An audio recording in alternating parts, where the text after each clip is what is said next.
Só que quando chegou em 2020, aconteceu um marco na história da humanidade. Pouca gente tem noção do quão revolucionário foi a tirania implementada em 2020. O quanto isso mudou a história da humanidade para sempre. Em 2020, a maior parte da humanidade foi trancada dentro de casa, vítima de prisão domiciliar, sem que o governo precisasse disparar um único tiro. Só por propaganda. E aí, chegou um ponto que as pessoas não podiam mais ter um ganha-pão. Não podiam trabalhar. Aí sempre tem o cara, não, mas você não entendeu que tinha uma pandemia, tinha um vírus, não sei o quê. Bom, uma parte da população continuava trabalhando. Sim. Que eram os chamados serviços essenciais. O que aconteceu ali foi que o governo apontou o dedo na cara de grupos inteiros de pessoas, falando, vocês não são essenciais. O pão da tua família não é essencial. Isso não pode acontecer. Quem o governo pensa que é, para apontar o dedo na cara de um trabalhador e falar que o pão da família dele não é essencial? Foi bem pesado isso, né? Da gente ficar preso. As pessoas que queriam ficar em casa, elas iam ficar em casa, acabou. Quem quisesse ficar em casa, ficava. Esse deveria ser o certo. Mas o que aconteceu foi a imposição de uma regra ditatorial e anticientífica que agora está vindo à tona no meio científico. O quão contraproducente esse negócio de quarentena foi. E pouca gente estava lá em 2020 se mobilizando. Eu fui uma das pessoas que estava na rua. Eu enfrentei o desgovernador João Dória ali, né? Ele até me perseguiu, tentou me prender. Sério? Vou contar essa história em mais detalhes.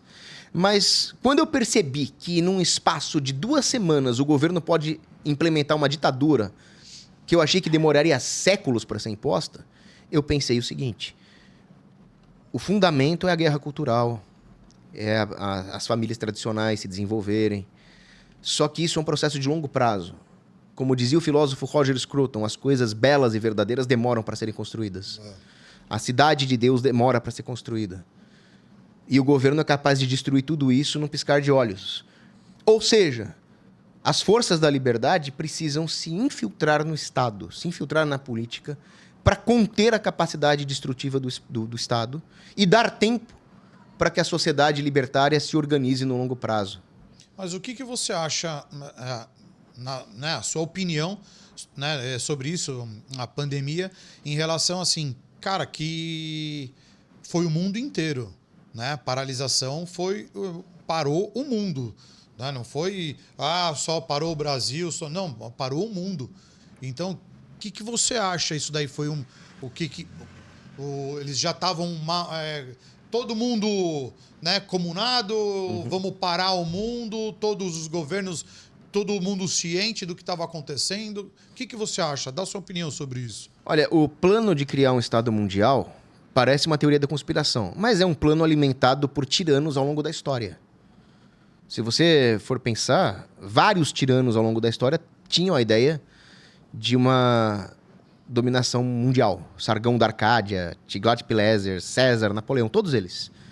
A própria ideia do Hitler era uma ideia megalomaníaca de sair invadindo outros países para criar um grande espaço. Então o poder sobe a cabeça desses ditadores e sobe a cabeça, inclusive, num sentido geográfico.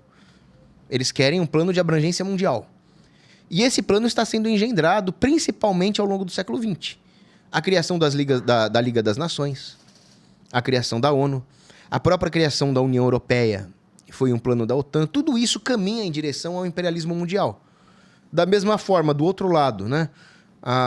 O Putin com o eurasianismo, a China com a sua política econômica extremamente agressiva em direção ao resto do mundo, mostra aquilo que o próprio professor Olavo de Carvalho falava. No final, o mundo vai tendendo a poucos grandes blocos disputando poder. E isso está previsto, inclusive, na Bíblia. O Apocalipse fala na besta de 10 chifres. Esses 10 chifres vão ser os 10 grandes blocos que vão disputar o poder, até que vai chegar um só, que seria o anticristo. Então, não é de se estranhar que existam mecanismos para tentar implantar um governo mundial, ou pelo menos o protótipo disso. Como o euro é um protótipo de um governo europeu. Você acha que, então, isso daí eles fizeram um teste para ver se conseguiam parar o mundo?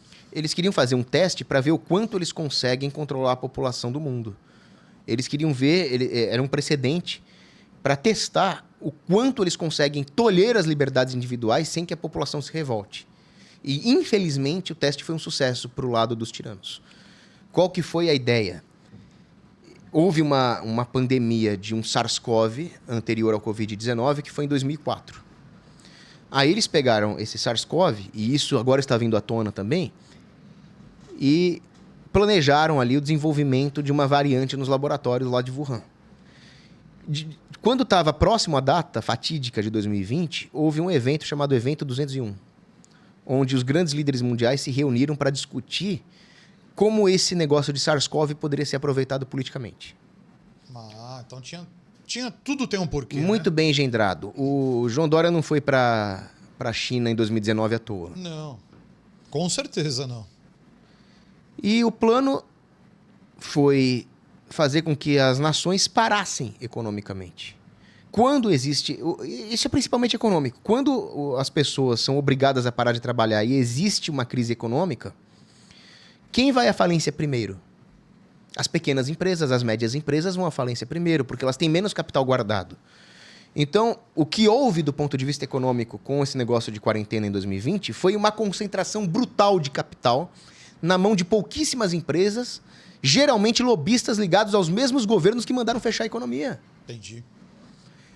Os bilionários nunca ficaram tão bilionários quanto naquela época.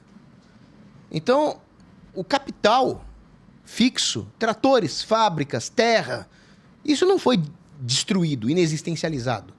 O que aconteceu é que, com o fechamento, o capital líquido foi transferido dos pequenos e médios para os grandes. O mercado ficou mais concentrado e menos pulverizado. Isso é verdade. Isso não só mata a concorrência, piora a qualidade de vida, né? Porque os monopólios praticam preços mais altos, qualidade menor, mas também dá uma grande margem para que os lobistas acumulem poder. O governo precisa comprar menos empresários para poder engendrar suas políticas. Esse é o plano. Mas o pior de tudo, para mim, foi realmente o tolimento das liberdades individuais. A ideia, por exemplo, do governo proibir cultos e missas.